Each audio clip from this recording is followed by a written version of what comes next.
Isso é amor, isso é amor. É amor o que eu estou sentindo.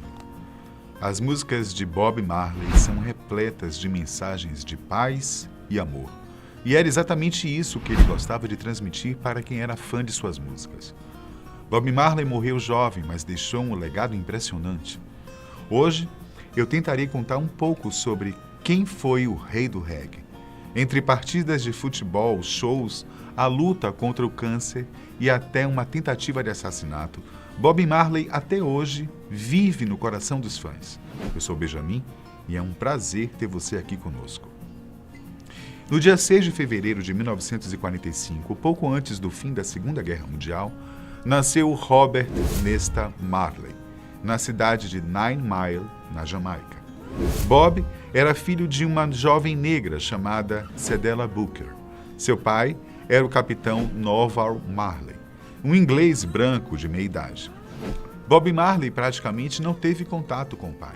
Na verdade, ele sabia pouco sobre o homem de quem herdou o sobrenome que tornou-se com Bob tão aclamado.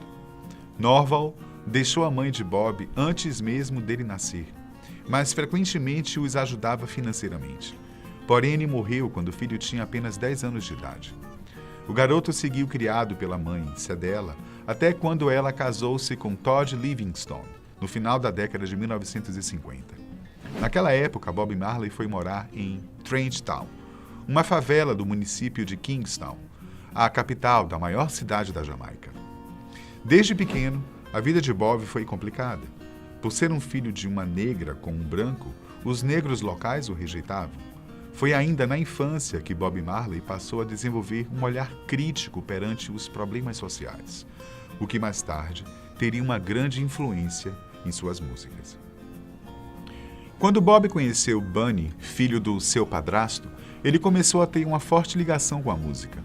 Os dois faziam instrumentos improvisados e, para fazerem suas músicas, se inspiravam nos sucessos de blues que eram tocados nas ruas dos guetos. Nessa época, Bob até conseguiu um emprego numa funilaria, mas teve de largar por causa de um acidente de trabalho. Em 62, o ano em que a Jamaica se tornou independente do Reino Unido, uma incrível movimentação musical teve início. Nesse período surgiu o ska, uma combinação de elementos vindos de vários outros estilos musicais. Bob Marley e Bunny então fizeram planos para montar uma banda. Eles receberam o apoio de Joey Higgs, um cantor da região que dava aulas de canto. Em uma dessas aulas, eles conheceram Peter McIntosh, conhecido apenas como Peter Tosh. O trio então formou o Wailing Wailers. Quando o grupo foi apresentado ao empresário Leslie Combe, foram gravados os primeiros singles. Em 1963, Bob Marley ganhou uma passagem para ir aos Estados Unidos visitar sua mãe. Ele tinha se casado novamente e se mudado para a terra do tio Sam. Porém, antes de ir, Bob conheceu Rita Anderson, uma cantora por quem ele se apaixonou e se casou anos depois. Depois de passar um tempo com a mãe, Bob voltou para Kingston e mudou o nome do grupo para The Wailers.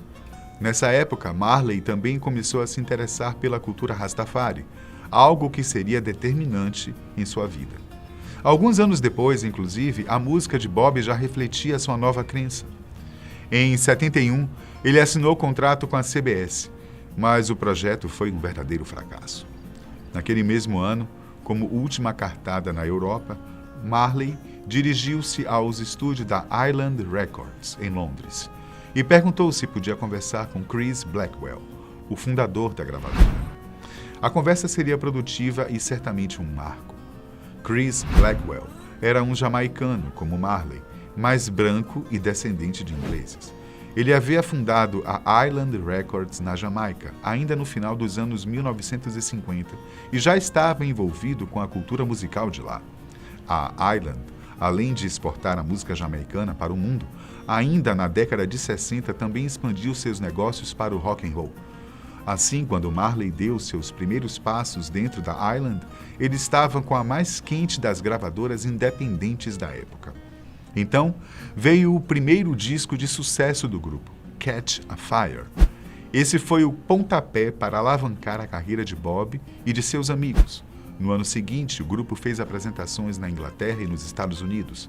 A projeção de Bob Marley como astro começou a se formar quando Chris Blackwell, o dono da Island, entregou a ele as chaves da Island House, uma mansão que ficava na parte rica de Kingston.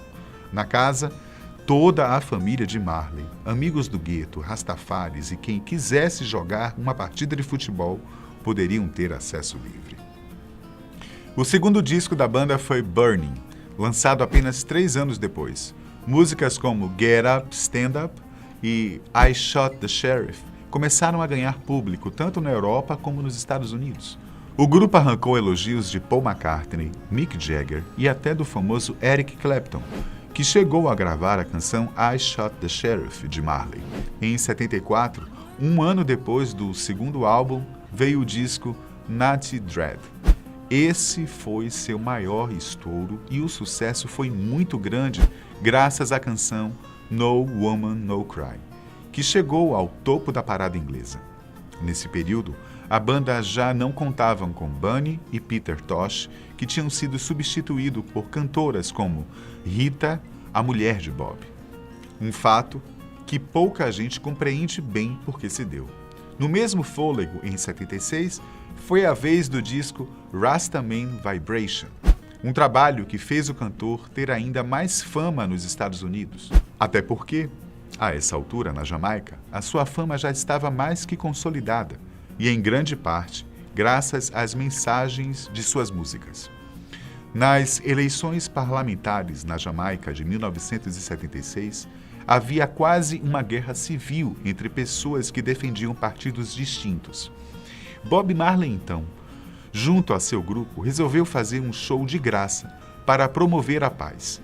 Dias antes do show, exatamente em 3 de dezembro de 76, 7 homens invadiram a casa do cantor. No quintal da casa, os homens encontraram Rita Marley e deram um tiro em sua cabeça. Os outros integrantes da banda também foram baleados, inclusive Bob Marley, que foi atingido no peito. Ao todo, foram cerca de 80 tiros. O mais curioso de tudo isso? Felizmente, ninguém morreu naquela noite. Isso porque, como disse, o fim do astro seria bem cedo, mas ainda não seria naquela hora. Bob Marley, que foi atingido no peito, dizia que foi salvo pelo espírito do antigo imperador da Etiópia, que tinha sido morto no ano anterior. A bala passou pelo peito de Marley e foi parar no braço esquerdo. Já Rita Marley, que levou um tiro na cabeça, deu tanta sorte que a bala ficou presa em seu couro cabeludo. 2 dias depois desse atentado, Marley subiu ao palco com curativos no peito e no braço e se apresentou por mais de 1 hora diante de mais de 80 mil pessoas no concerto Smile Jamaica. Com medo de ser morto, Bob Marley foi para Londres. Lá ele gravou o disco Exodus, que fez muito sucesso, assim como os próximos discos. No ano seguinte, Bob recebeu uma triste notícia. Ele procurou um médico por causa de uma lesão no dedo do pé, um ferimento que tinha sido consequência de uma partida de futebol. Entretanto, naquele local, diagnosticou-se um melanoma maligno, que é um tipo de câncer de pele. Os médicos até recomendaram que ele amputasse o dedo, mas a crença religiosa do cantor não permitia esse tipo de procedimento. Assim, ele seguiu com tratamentos paliativos que tentaram empurrar o problema para adiante. Em 78, Marley voltou a morar na Jamaica. No dia 22 de abril, ele fez um show no Estádio Nacional de Kingston, mas não foi qualquer show. Na ocasião, ele convidou Michael Manley, líder do partido PNP, e Edward Seagal, líder do partido da oposição, para subirem no palco e fazerem um juramento de paz diante de uma multidão. Em 1979, Bob Marley foi para a África pela primeira vez. Depois fez uma turnê pela Europa e América, o que rendeu o segundo disco ao vivo, intitulado como Babylon by Bus. Não apenas a música que Bob Marley fazia o tornavam alguém notório no planeta, mas também seu ativismo pela paz. Tanto é que, em 1980, Marley e seu grupo foram convidados a se apresentar na cerimônia de independência do Zimbábue. Até então, eles não tinham se apresentado no continente africano. Então, esse show era um sonho de Marley se realizando. Em maio daquele mesmo ano, veio o disco Uprising, com canções como Could You Be Loved e Redemption Song. O sucesso era tremendo. O grupo fez uma apresentação arrebatadora em Milão, se apresentando para um público de mais de 100 mil pessoas. Foi o período de máximo otimismo na carreira de Bob Marley. Após a turnê na Europa, Bob Marley foi para os Estados Unidos. Lá, ele fez 2 shows em Nova York, mas na segunda apresentação, Bob Marley despencou do palco. A queda revelava que seu estado de saúde não era nada bom. Em 23 de setembro de 80, ele fez seu último show em Pittsburgh, estado da Pensilvânia. O cantor parecia ter entrado numa encruzilhada com seu câncer que começava uma verdadeira guerra contra a vida de Marley. Uma guerra pela qual o cantor não podia lutar apenas cantando ou clamando pela paz. Era um embate cujo fim já começava a mostrar quem sairia derrotado. Após o acidente na apresentação, Bob Marley partiu para a Alemanha. Lá ele procurou um médico chamado Joseph Issels, um ex-soldado nazista que ficou famoso por criar um controverso tratamento contra o câncer. Mas o câncer de Marley era terminal e nenhum tratamento alternativo conseguiu salvar sua vida. Com uma ponta de esperança, Bob Marley ainda tentou ir até Miami antes de embarcar em um voo para a Jamaica. O cancro já tinha se espalhado para o cérebro, pulmão e estômago do cantor. Logo depois de chegar em Miami, cerca de 40 horas depois de ter saído da Alemanha, chegava a hora do rei do reggae deixar este mundo. Subitamente, de forma quase que prevista diante de seu quadro, mas não menos surpreendente e impactante. Bob Marley morreu no dia 11 de maio de 1981, pouco antes do meio-dia. Segundo alguns relatos, suas palavras finais foram ditas a seu filho Ziggy Marley e foram as seguintes: dinheiro não pode comprar vida. O cantor deixou para trás 12 filhos, 2 deles adotados. Entre os demais estão Ziggy e Stephen Marley, que deram sequência ao legado musical do pai. Outros filhos também seguiram a carreira musical e especialmente seu legado ideológico e ativista. Ainda que não tenham o mesmo sucesso que o pai, os filhos, que foram também herdeiros musicais, não deixam que a arte de Bob Marley seja esquecida, ainda que sua partida deste plano tenha sido tão cedo.